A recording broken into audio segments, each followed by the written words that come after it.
This image is my image of the path without one step. This is going to be a teaching lesson, and there's about 5 stories within this image that I'll go over in time.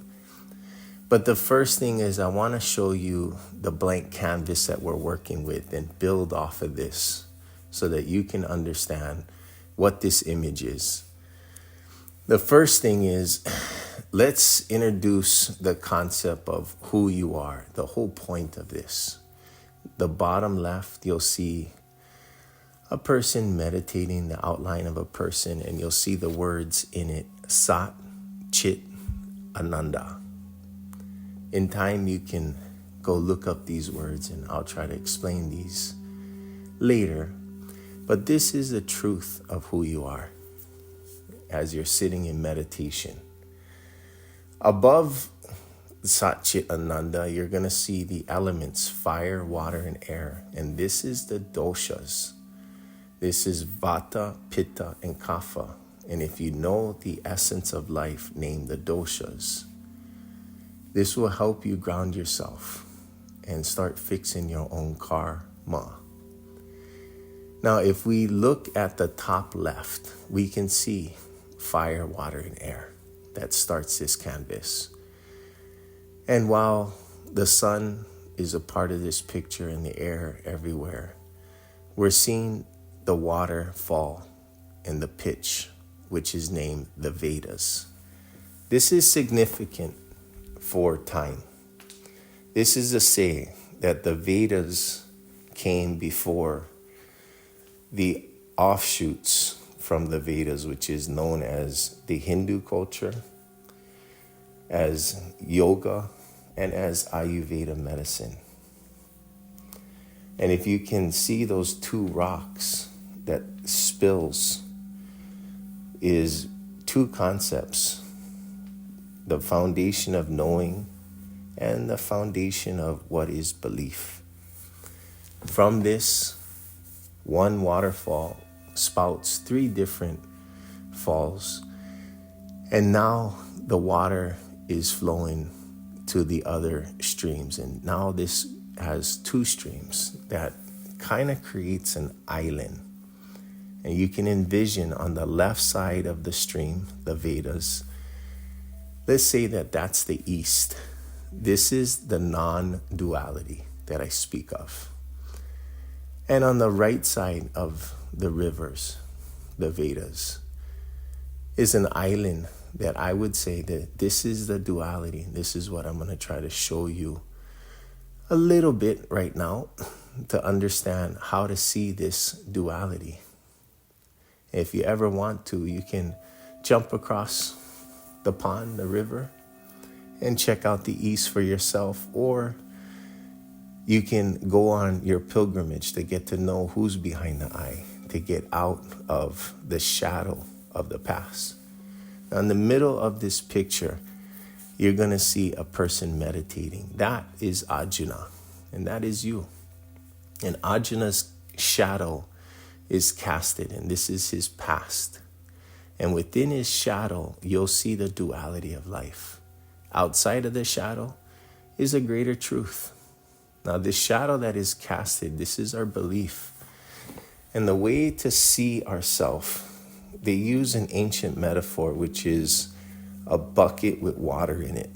Now, consciousness is the accuracy of the sunlight on the water in the bucket. What affects the accuracy of the sunlight or the sun's reflection on water is going to be the debris in the water, our past, our manas, as well as the climate of the now, the air, the wind might be blowing. So trying to improve the accuracy of consciousness to see things as they are, this is the art of self-reflection and looking inward. As you look inward, you're going to realize there is a duality within you when you don't react and you're using your trigger instead of your trigger using you. You're going to see there is a list of things that affect the way that you see the now. And this is the things that you subconsciously fear and the things that you subconsciously want. Because of these two things, your karma, your cycle inside constantly is blaming yourself or other people. And you may have a limiting belief of yourself and other people. Now, this cyclical action is the inner world. And the way for you to look at your inner world as well as the outer world is for me to introduce a few monkeys. Now, below the shadowy area, you're going to see 3 monkeys, but you're only going to see 2 words. Now, these 2 monkeys that you see the words on it is Rajasic and Tamasic. Rajasic and Tamasic is whenever your mind believes something in error, that you have a tendency to be lethargic, sad, depressed, which is Tamasic, or agitated, go-getter, and this is Rajasic, like the rabbit. There is a 3rd monkey to know, and this guna is called the Sattvic guna. And you can't see the Sattvic guna because this represents that there's a Sattvic guna, a monkey, inside of you that is observing all. I have a video named The 4th Monkey that can show you all of these monkeys. So if you use your gunas and you shine a little bit of light inward and you start working on your fears and your wants, and you don't react when your mind is blaming you or others, or you're not believing your limiting beliefs that pop up that you can't do this or you can't do that. If you focus on doing what's needed, you're going to eventually get out of this dark place and you can see a path out of the dark shadow. And this path is for you to work on yourself. And while you work on yourself, a few things that you're going to do is you're going to improve your ability to meditate. You're going to increase your ability to be aware.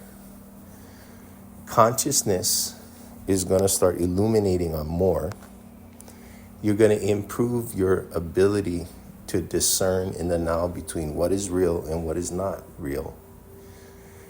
And your tolerance will go up. One little thing that I didn't put on this is your fear level will actually drop as well. The more that you focus on the now and get your head out of the past. I'll go over a few more stories with you with this picture. But other than that, be aware of your gunas, use your doshas. And if you don't know about my app, you can download it for $4. That should help organize your journey of discovering who's behind the eye. Check out my app, But or Fly, BUTORFLY, where you can keep thinking but, or in the now you can choose to learn how to fly. Good luck on your journey, my friend. Aloha.